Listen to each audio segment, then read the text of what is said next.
Hey, I'm Alex Radcliffe from Board Game Co. And today we are covering Arydia, The Paths We Dare Tread. And we're going to be covering the campaign, the overview, game details, stuff like that. And of course, pledge levels, should you back it, all of that.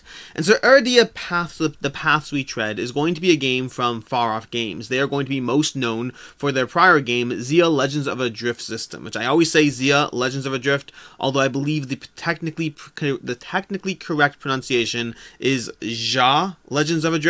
I probably butchered that too, but either way, this is going to be a game from 2014 that is ranked 147 on Board Game Geek and is an epic sandbox spacefaring adventure. It's the game that did Firefly better than Firefly did Firefly, as you fly around the galaxy, slight polyomino shipbuilding, trying to do anything you want in the galaxy, pick up and deliver, attacking, adventuring, whatever it is you want in Ja. It is a game that is well lauded for a reason. And that's going to be Far Off Games' claim to fame here when they are now bringing Arydia, The Paths We Tread to Kickstarter. And they've had Kickstarters before. They've done Kickstarters for Ja before. This is going to be their newest game, a game they've been working on supposedly for 7 years now, which is a long time to be working on a game, but we'll see what is actually done with it. So what is Arydia, The Paths We Tread? And the high-level overview is going to be I'm going to dive down to different elements. The Kickstarter campaign page actually does a great job on their own, plus there are videos from Man vs. Meeple and the Dice Tower that I recommend both, from Jeremy Howard and Mark Streed. Both did fantastic jobs. I'll throw links to that down below. But the high-level overview is this is going to be a legacy light game or campaign game driven system. I believe they are using the term green legacy, which basically meaning there's legacy-ish elements to what's going on, but you don't actually destroy any components. So this game and its price point of $165 as the entry-level price point before shipping, before anything else, that is going to be giving you a game that you can reset. So it's campaign, it has elements where you are semi-permanently altering things, though not actually permanently altering things. You'll have a campaign log, you'll make changes, but it can all be reset so that you or someone else can dive back into the system. Because this game is going to be a high-level adventuring RPG, a little bit of everything system as you go through this universe, as you go through the high-level world exploration to then diving down into, whatever landscape you're exploring, to encountering and making choices around those landscapes, to then diving into the actual exploration dungeon crawl-esque aspect, all while leveling up your character, all while engaging in RPG elements, which that sounds like a lot to go on. Well, it is a lot to go on, and so let's go ahead and dive down into it. And they again do a great job guiding you through the campaign page, so let's go ahead and dive through it. So to begin with, they have everything in this game is going to be pre-painted miniatures, and especially when it comes to your character creation, variable character creation. You're going to match the type of unit you have, the ranger, the warrior, the whatever, with the face you want. So you can see over here on this little GIF as it's going through it, you're literally going through a character customization screen, which is fantastic. I mean, I don't think we've seen anything like that in board games, nothing that I'm familiar with at least. I think the closest thing I know of that's going to be somewhat akin is going to be Oathsworn, where they have those modular weapons being equipped on and off, and even that's not really character creation so much as weapon adjustments to your character. So I'm very intrigued by this system, and like you see over here, everything is going to be pre-painted miniatures from the heroes, from the monsters. It's going to be 60 plus miniatures, all in this system. So you're going to go ahead and you create your system, and then from there you're going to go ahead and explore the open world. Again, we'll dive down into each of these a little closer, but you're going to be going around a world map exploring different locations. Along the way, you'll then go ahead and dive down a level to explore and discover those locations, and then interact with the character, with the landscape, making choices around there, experiencing events, points of interest, and then diving down a further level as you go through the dungeon crawl elements and start fighting monsters and doing all of that, gathering loot, leveling up, all of that in this game. So let's go ahead and scroll down a little further. They have some of the paths over here. So you have the Paths of Valor, the Hardy Warriors. You can have the Path of Shadow, the Formidable Stalkers. Use every available advantage with no regard for honor. Honestly, that sounds completely up my jam. It's basically a rogue, and I like rogues. We're going to have the Path of Light. Seek the light by pursuing healing, casting, all of that.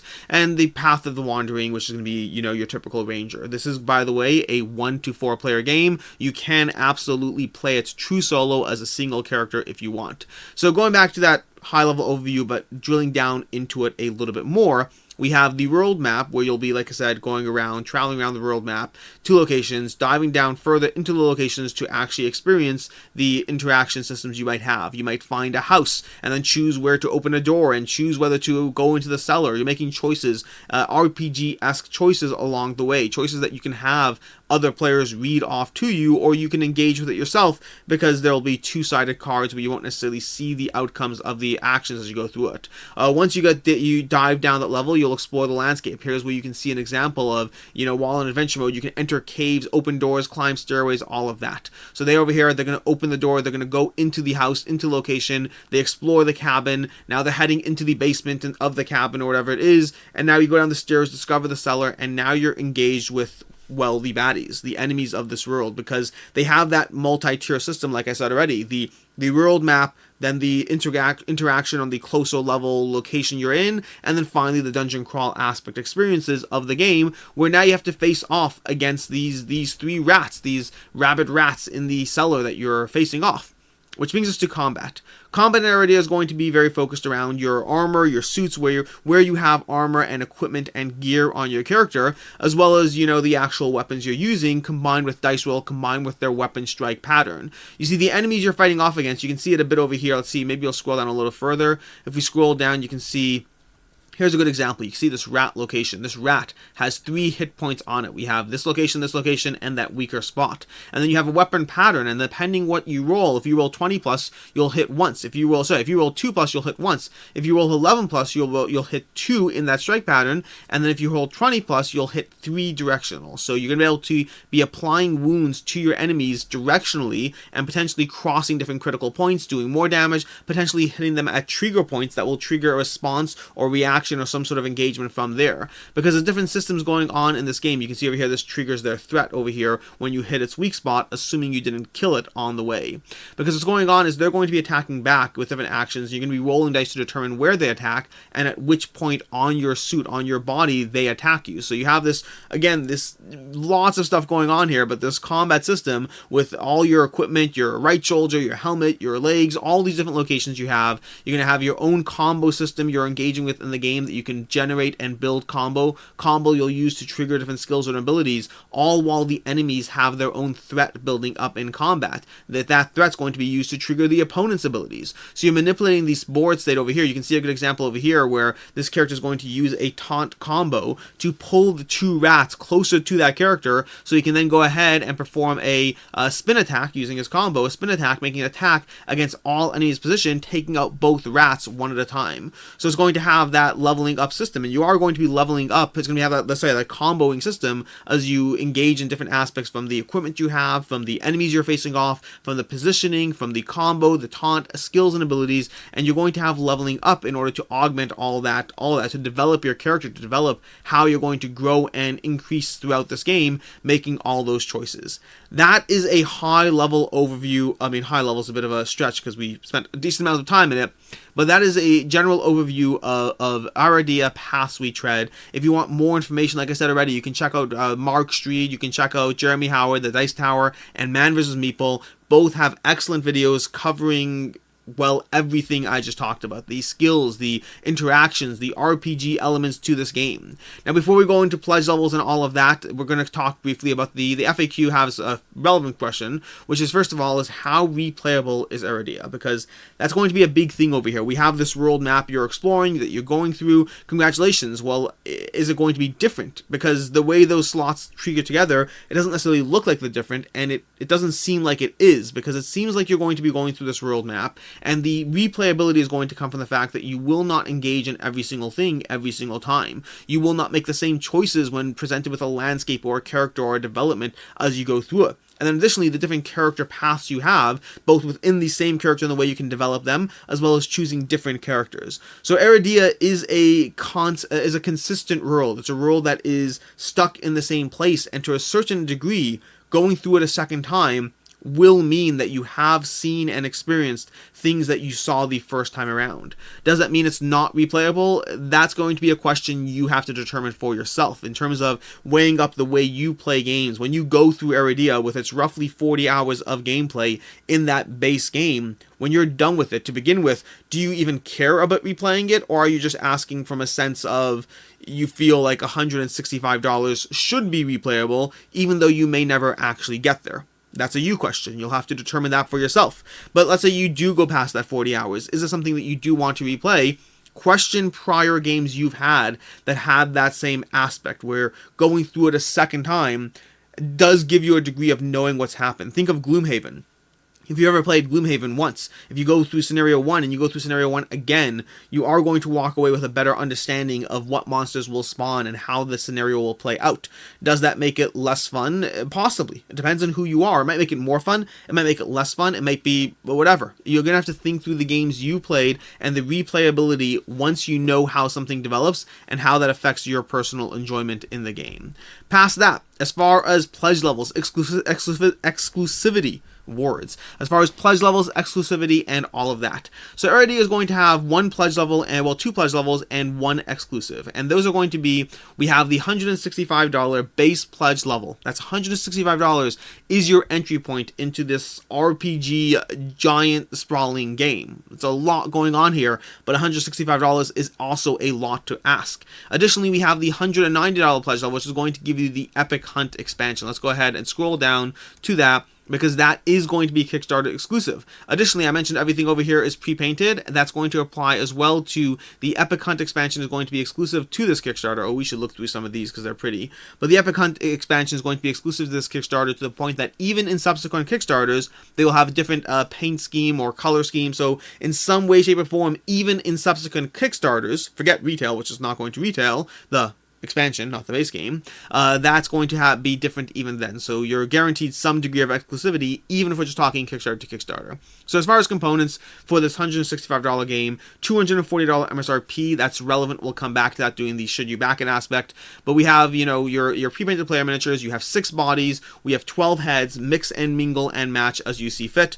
We have 300 map cards. We have 50 pre-painted monster miniatures. So these are going to be all the monster miniatures which are pre-painted. These ones are not going to be customizable, or at least not from what we've seen. We have 900 plus cards. This is going to be your deck full of event cards, of interactions, of choices, tons of things there.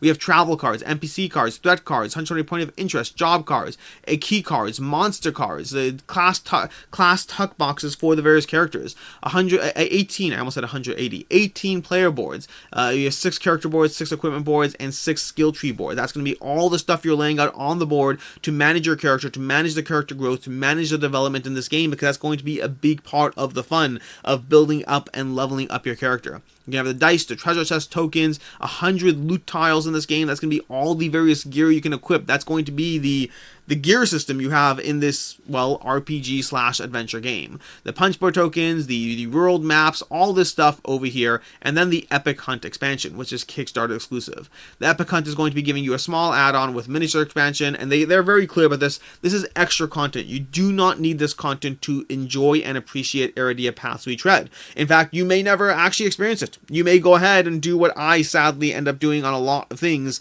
which is get all in, and then they may not even utilize your all-in content. That is something to be mindful of and aware of. For myself, I sometimes use my all-in content. Other times I touch 1 or 2 expansions, and other times the base game is more than enough. Every game is going to be different, and yet despite wanting it all, we don't always use it all. So that's going to be something to factor in, but it is Kickstarter exclusive if you want that, if you get that. It's going to include a pre-painted miniature, 20 cards, an alternate set of certain skills available from the start of the campaign, so more variability, which is excellent and important if you're diving back in, less important if you're going to play this for 10 hours, 20 hours, and never even finish a full play, let alone going back for play number 2 or 3.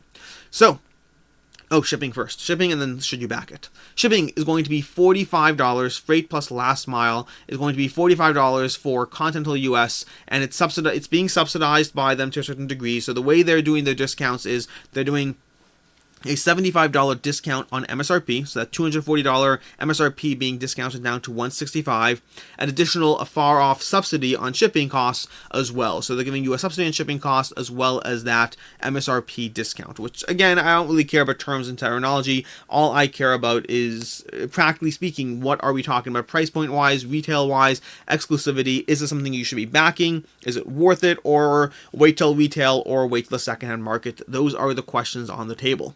And to that end, I'm not confident here, but that's not true.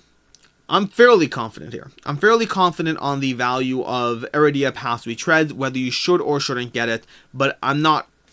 There's no guarantees here, because this is very different. This is a very, very different beast than many of the typical things I cover. Some games fall into a standard pattern. They're the next, Come On or Mythic or Awakened Realms Kickstarter. We know how the market will treat them. We know how the secondhand market will treat them. We know the retail availability. We know the price points. All those things, to a certain extent, become fairly standard. Arydia, the Paths We Tread, is certainly not. Its $165 price point is the entry level to this game. That's a lot of money. And in fact, this is worth noting. This is one of the first times I'm doing a should you back it dedicated campaign video to a game that hasn't even funded yet.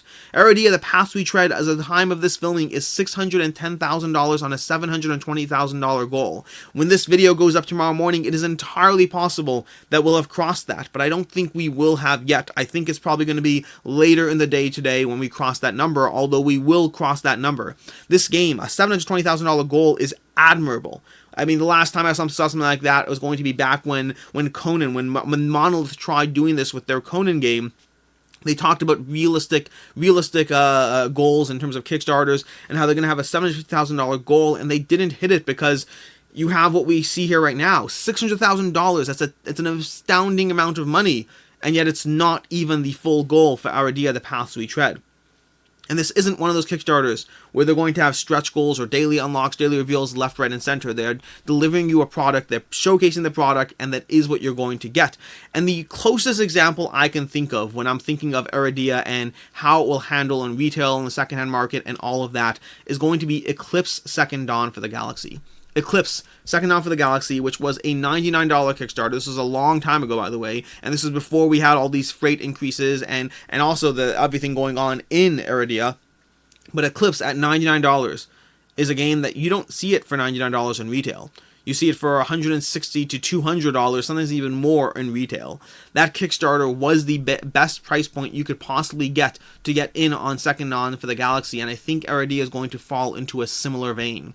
That $240 MSRP, if you break it down, you have the $240 MSRP, but broken down to $165, but really it's $240 MSRP to $185 once you factor in the shipping cost, because the shipping cost does have to be factored in.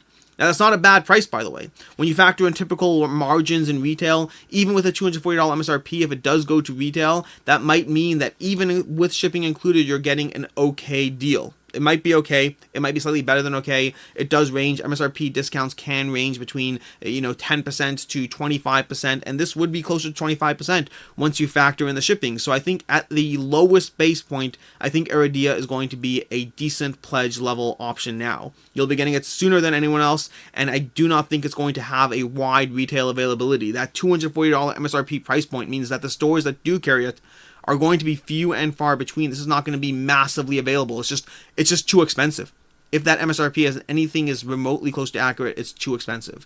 I think Arydia is a safe back, all things considered. I do not think it's a guaranteed safe back, but I think it is a safe back. That $165 plus shipping, $185, it is a lot of money for a game. It's going to be akin to Primal, which had a $200 entry point, and people lost their minds over that, and we're going to have the same problem here. You have to be someone who's willing to shell out a lot of money on the promise of an epic adventure. Now, I think this game is going to be good. From everything we're seeing, from the people we've played it, and the copies are being spread around to more content creators. I believe Undead Viking is getting one of the copies. I believe One Stop Co-op Shop is getting a copy. I think there are only 2 copies currently in circulation, and they are moving around, and we're going to see more opinions. But I know from Jeremy Howard and from Mark Stree that they both did preview videos, so their opinions are limited, but if you look at their posts on social media, they are both obsessed with this game. I mean, they keep the opinion parts out of the preview videos because it's a preview video. but their posts, they seem to be into this game. They seem to be enjoying this game. And that's a big deal. And this is coming from Far Off Games, the designer of Ja. And I think that a game they've been working on for this long with that kind of pedigree behind them, combined with the reviewer's opinion, means I think we're looking at a good game if you are looking for an RPG adventure game that's going to have elements of RPG, elements of adventure, elements of dungeon crawl, elements of character building, a lot of different things which might make this game overwhelming. It might make it not for you, or it might perfectly combine into an experience you're looking for. I think Arydia is going to do just fine on the secondhand market. I think this is going to be a game that people are going to be selling for well over what they paid for it when it initially lands and before we see that retail availability. And then even once the retail availability hits, I think we'll see it between print runs left, right, and center at the beginning. And then as things stabilize, maybe as things stabilize, then the base pledge of Arydia plus shipping versus the retail price, then it will be equitable.